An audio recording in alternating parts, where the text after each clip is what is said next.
अस्सलाम वालेकुम, कैसे हैं आप? प्लीज आइए आइए। अस्सलाम वालेकुम जी एवरीवन। सर बैठिए। हाँ जी, कैसे आप लोग? All good? Sir, thank you so much for coming to my show.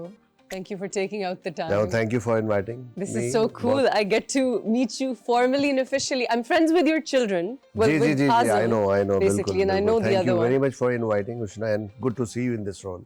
Yeah, it's cool. No, it's fun. I dressed up very like streetwear for you today. बिल्कुल। मैं usually शलवार कमीज और heels में होती हूँ, मैंने कहा इस वक्त स्पोर्ट्स गर्ल लग रही हैं। It's all for you, really, literally for you. Sir, मुझे बताएं, let's go back in the day. आप select कैसे हुए टीम में? Select कैसे हुआ टीम में? It's I mean very long process. Like I've started my cricket career at the age of 12 years. Yes. और हार्ड बॉल से 13 years में खेलना शुरू किया. I went on a trial. एक इंटरप्रोविंशियल क्रिकेट होती थी. It was in 1983. Yeah, 1983-84. तो मुझे किसी ने बताया जी ट्रायल्स हो रहे हैं बख्तियारी यूथ सेंटर के अंदर. तो मुझे एक दोस्त ने बोला कि आप भी चले जाओ. मैं चला गया. And I got selected. Wow. अच्छा, मुझे नहीं पता था ये क्या हुआ है, बट शौक इतना ज़्यादा था. मैं गया हूँ, मैंने जाके कीपिंग की and I got selected. तो उसी दिन एक चीज़ का बहुत जिंदगी में अंदाज़ा हो गया कि there is something in me. Yeah. कोई जानता नहीं था, पहचानता नहीं था और मैं सिलेक्ट हो गया. And then of course वहाँ से स्टार्टिंग शुरू हुई थी करियर की. इत्तेफाक से 2 साल से हम इंटर प्रोविंशियल क्रिकेट जो है वो हार रहे थे और जिस साल हम गए हम जाके जीत गए पंजाब में. तो वहाँ से करियर का बड़ा ज़बरदस्त स्टार्ट हुआ. और फिर नेचुरली सपोर्ट तो किसी को भी नहीं होती घर से, तो मुझे भी थोड़ा सा ऐसे ही था घर से. लेकिन ये कि फिर जब थोड़ा सा नाम आना शुरू हुआ then my father start supporting me. और मेरे भाई भी क्रिकेट खेलते थे, तो उसकी वजह से घर से जो सपोर्ट थी ना वो बहुत ज़्यादा मिली. तो फिर खुल के क्रिकेट स्टार्ट कर दी. You know, तकरीबन सारे क्रिकेटर्स की ये स्टोरी है कि घर से शुरू में सपोर्ट नहीं मिलती. हमारे शो पे लाला भी थे और उनका बहुत मारें खाई हैं शुरू में कि सारा ध्यान क्रिकेट पे है, स्कूल पे नहीं है. आपका था स्कूल पे ध्यान? स्कूल पे मैट्रिक तक था, but to be honest 8th class तक बहुत सीरियस पढ़ा है. लेकिन जब 8th क्लास में मैं फेल हुआ तो फिर मुझे अंदाज़ा हो गया मुश्किल काम है आगे. तो देन आई चोज मैट्रिक किया. बहरहाल बड़ी मुश्किलों से किया. क्रिकेट भी साथ चलती रही. इंटर स्कूल क्रिकेट भी स्टार्ट कर दी थी उसके साथ साथ. बट एक चीज़ का तो आज अंदाजा होता है इस उम्र में आके 2 चीजें एक साथ नहीं चल सकती. नहीं, बिल्कुल भी नहीं. चलो, you did one thing and you did it very very और well. उस वक्त बहुत अच्छा अंदाजा हुआ जब आजम आया. मुझे एक दिन ऐसी प्यार से गले मिलता है, कहता है बाबा मैं पढ़ाई छोड़ रहा हूँ. मैंने कहा अच्छा, वेल डन. क्यों? मैं क्रिकेट खेलना चाहता हूँ. तो मैं तो मना भी नहीं कर सकता था उसको.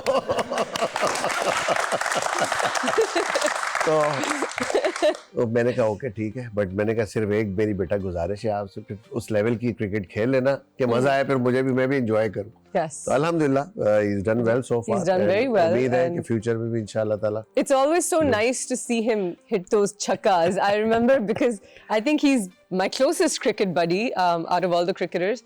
And I was at a match, and this was a really good match for his team. Ji. And उसने कोई next bar round the clock छक्के मारे, and I was screaming. I was like, "That's my friend." I was so proud of गलती से him. मैं ही उसकी opponent team का coach था. You were. आप थे. मैं ऐसे बैठा हुआ था. I was there at that match. Yes, I remember. मुझे बताएं कि ये कैसा होता है. मैंने उससे भी पूछा कि ये थोड़ा awkward नहीं हो जाता? यार ये awkward तो of course as a professional आप नेचुरली प्रेस करते हो एक अच्छी परफॉर्मेंस को. कोई भी हो, आपके खिलाफ खेल रहा हो, आपकी टीम के लिए खेल रहा हो, ऑफ कोर्स फिर बेटी की तो एक अलग फीलिंग होती है ऑफ कोर्स आपके अंदर. You're the father. But father and then the coach of the opponent team. Exactly. So but तो वो मैं मुझे कुछ समझ नहीं आया. फिर मैं यूं बैठ गया. मैंने मेरे एक्सप्रेशन ना नजर आए टीवी के ऊपर कि मैं क्या कर रहा हूँ. दिल में क्या था? दिल तो ऑफ कोर्स बच्चों के साथ होता है. Yes. ऑफ कोर्स सिंपल सी बात है. Yes. बट दिमाग अपनी टीम के साथ. दिमाग अपनी टीम के साथ था. That's good to बिल्कुल know. वैसे घर में कैसी डिस्कशंस होती हैं कि बेटा किसी और टीम में और आप?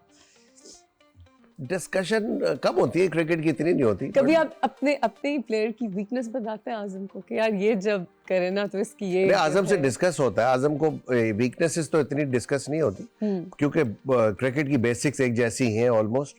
तो उसको मैं टाइम टू टाइम गाइड करता रहता हूँ कि कौन से शॉट तुम्हें मारने चाहिए इनिशियल जाके, जब सेट हो जाओ फिर कौन से शॉट मारो, तो इस तरह के डिस्कशन जरूर होते रहते हैं एंड आई एम ग्लैड कि वो सुनता भी है, I'm glad to. अप्लाई नहीं करता मेरी बात। इंशाल्लाह करेगा। नहीं करता है, करेगा, I'm sure करता है। Azam has had to, Azam के लिए I think one of the things that's difficult for him is he has very big shoes to fill. You know, अब हर कोई आपका बेटा नहीं होता जो टीम में आ जाता है, तो expectations भी बहुत high होती हैं, which is why जब कोई failure आए तो उसकी वजह से trolling भी बहुत high होती है। How आप as a father कैसे deal करते हैं इस तरह के criticism को जब आपकी औलाद को? You have to be very positive. देखिए जिंदगी में उतार चढ़ाव तो किसी भी फील्ड में होते हैं, और जहाँ पब्लिक फिगर होते हो तो नेचुरली इतनी फॉलोइंग होती है तो वहाँ आपके लिए लोग आई मीन प्रेज भी बहुत करते हैं आपकी परफॉर्मेंसेस को।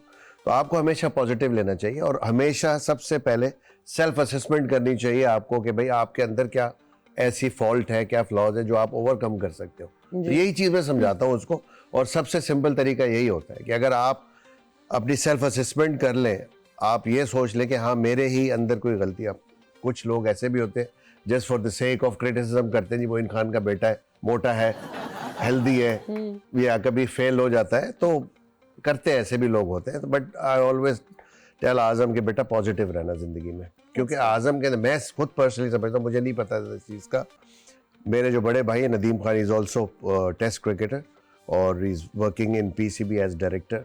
तो उन्होंने मुझे आज से कोई 8-9 साल पहले आजम के बारे में बोला कि भाई तुम इस पे नज़र रखो, ये बहुत ज़बरदस्त टैलेंटेड प्लेयर है। तो आज मैं कह सकता हूँ वाकई जो आजम का टैलेंट है, मैं उसके करीब भी नहीं आता था अपनी जवानी में भी, but I was very hard working person, और मैं बहुत यानी हार्ड वर्क करके बना था। तो आजम नेचुरली टैलेंटेड है, उसको मैं बोलता तुम इसके ऊपर थोड़ी सी तो मेहनत और कर लो, तो मैंने कहा तुम्हारे करीब कोई आ नहीं सकता, ऐसे तो माशाल्लाह प्लेयर हो, अल्हम्दुलिल्लाह। आई होप कि वो कंटिन्यू करे अपनी मेहनत को, और जो रिक्वायरमेंट्स हैं पाकिस्तान क्रिकेट बोर्ड की उसको मीट करे, then he will be an asset for Pakistan इंशाल्लाह। एब्सोल्युटली, फॉर मी तो ही स्टिल इज।